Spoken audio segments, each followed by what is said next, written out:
You're in the wrong room, darling. My brother barked at me. The briefing. Real pilots only, not girls hunting for a husband.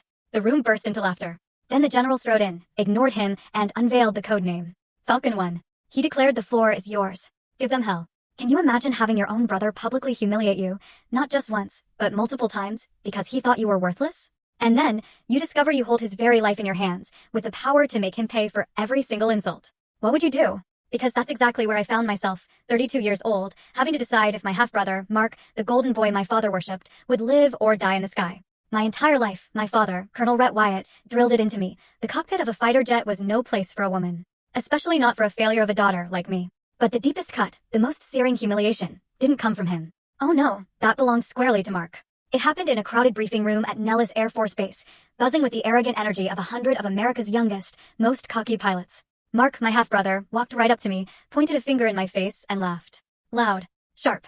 He shouted, "Hey, you're in the wrong room, sweetie. This is for real pilots, men like us. It's not a place for you to find a husband." The entire auditorium erupted. 100 men, roaring with laughter. Mark winked at me, convinced he'd just scored a major point.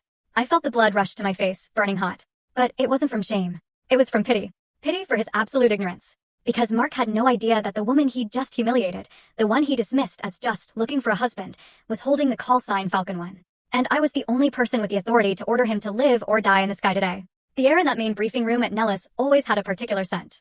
A stale mixture of recycled AC fighting a losing battle against the Nevada desert heat, the sharp tang of burnt, government-issue coffee, and the overwhelming musk of testosterone.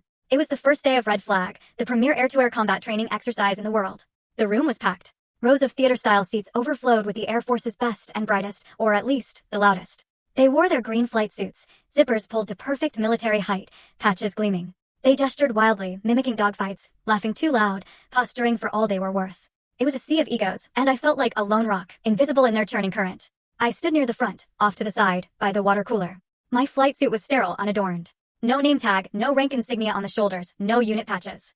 Just plain olive drab green. To the untrained eye, or more accurately, the arrogant eye, I looked like support staff. Maybe intelligence. Maybe administration. Maybe just someone completely lost. I held a styrofoam cup of lukewarm water, observing them. I watched their movements, how they grouped into little tribes of confidence. They glanced at me, and then they got full story on the channel. Link below. Click now and watch what happened next.